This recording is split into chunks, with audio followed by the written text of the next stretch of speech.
नमस्कार मित्रांनो, DMER Maharashtra academy YouTube चॅनलवर तुमच्या सगळ्यांचं खूप खूप स्वागत आहे. आजच्या व्हिडिओमध्ये आपण काय पाहणार आहोत माहितीये? एक अतिशय उत्तम संधी. धुळे महानगरपालिकेत 2026 साठी स्वच्छता निरीक्षक म्हणजेच सॅनिटरी इन्स्पेक्टर या पदाची एक जबरदस्त वॅकन्सी आली आहे. ज्यांनी हा कोर्स केलाय ना, त्यांच्यासाठी ही माहिती अगदी सोन्यासारखी आहे. चला तर मग जराही वेळ न घालवता आजच्या व्हिडिओला सुरुवात करूया.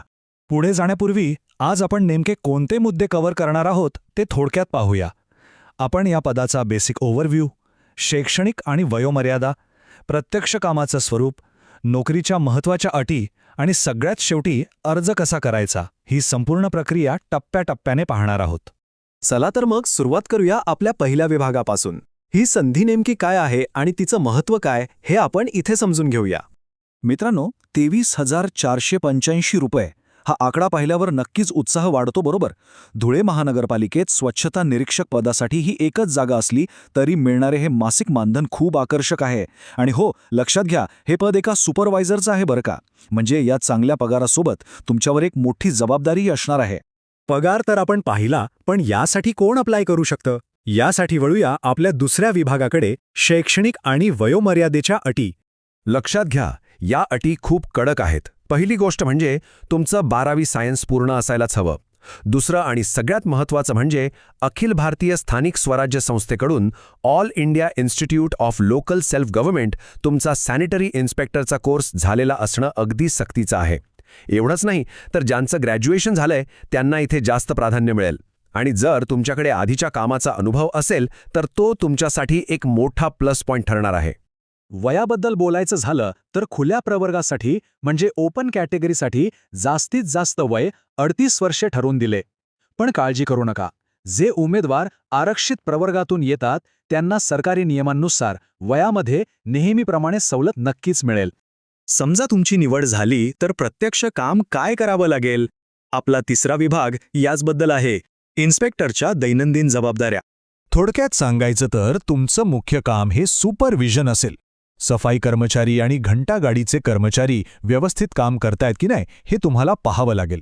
रोजच्या रोज रस्ते, गटारे, सार्वजनिक शौचालय आणि मार्केट एरिया यांची तपासणी करणं, ओला आणि सुका कचरा बरोबर वेगळा होतोय ना यावर लक्ष ठेवणं, आणि हो, कर्मचाऱ्यांची हजेरी आणि रोजच्या कामाच्या नोंदी अचूक ठेवणं हे सगळं तुमच्या डेली रुटीनचा भाग असेल. आता तुमच्या मनात प्रश्न आला असेल की यासाठी स्थानिक माहिती असणं का गरजेचं आहे, कारण हे पूर्णपणे फील्ड वर्क आहे.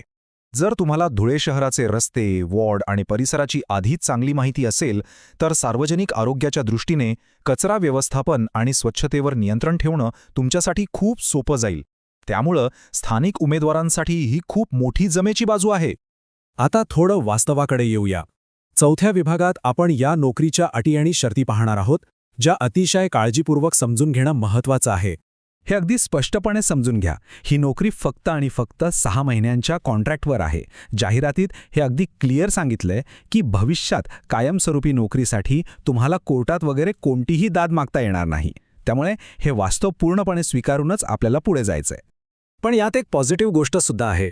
जर तुमचं काम खरोखर उत्तम असेल आणि महानगरपालिकेला गरज असेल तर हे कॉन्ट्रॅक्ट वेळोवेळी पुढे वाढवलं जाऊ शकतं. फक्त एक लक्षात ठेवा, त्या ठरलेल्या 23,485 रुपयांशिवाय तुम्हाला इतर कोणतेही जादा भत्ते किंवा अलाउन्स मिळणार नाहीत. तुमचं उत्तम कामच कॉन्ट्रॅक्टच्या नूतनीकरणाची गुरुकिल्ली ठरेल. मग आता निवड नक्की होणार कशी? तर हे पूर्णपणे मेरिट आणि इंटरव्ह्यूवर अवलंबून आहे.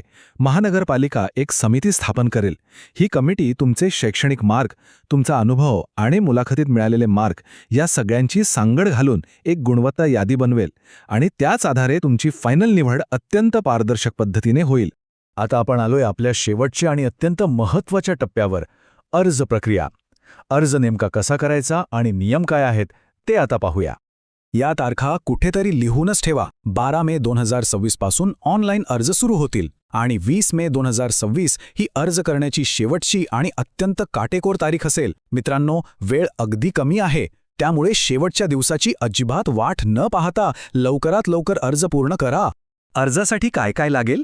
आधार कार्ड, महाराष्ट्र राज्याचं रहिवासी प्रमाणपत्र म्हणजेच डोमिसाईल, जन्मतारखेचा पुरावा, तुमचं 12वीचं आणि सॅनिटरी इन्स्पेक्टर कोर्सचं सर्टिफिकेट. जर पदवी आणि अनुभवाचं सर्टिफिकेट असेल तर तेही नक्की जोडा. हा फॉर्म तुम्हाला फक्त आणि फक्त jobrecruitment.dhulecorporation.in याच वेबसाईटवर जाऊन ऑनलाईन भरायचा आहे. यासाठी 1000 रुपये फी आहे आणि त्यात कोणतीही सवलत नाहीये. इथे खूप मोठी चूक होऊ शकते, त्यामुळे विशेष लक्ष द्या. चुकूनही ऑफलाईन किंवा टपालाने अर्ज पाठवू नका, तो लगेच रिजेक्ट होईल.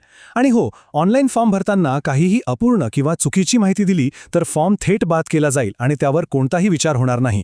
त्यामुळे सबमिट करण्यापूर्वी सगळी माहिती दोनदा नक्की चेक करा. आता शेवटी मला तुम्हाला एक प्रश्न विचारायचा आहे. तुम्ही सगळे 20 मेच्या आत तुमची कागदपत्रे रेडी ठेवायला तयार आहात ना? मित्रांनो, संधी एक असली तरी ती तुमच्या करिअरला एक खूप चांगली सुरुवात देऊ शकते. नेहमी सकारात्मक राहा आणि प्रयत्न करत राहा. जर तुम्हाला DMER बद्दल किंवा अशाच नोकरीच्या संधींबद्दल आणखी माहिती हवी असेल तर आमच्या चॅनलवरचे इतर व्हिडिओ नक्की बघा. आमच्या चॅनल मेंबरशिपमध्ये नक्की सहभागी व्हा आणि अशाच नवनवीन अपडेट्ससाठी DMER महाराष्ट्र अकॅडमीला सबस्क्राईब करायला अजिबात विसरू नका. चला तर मग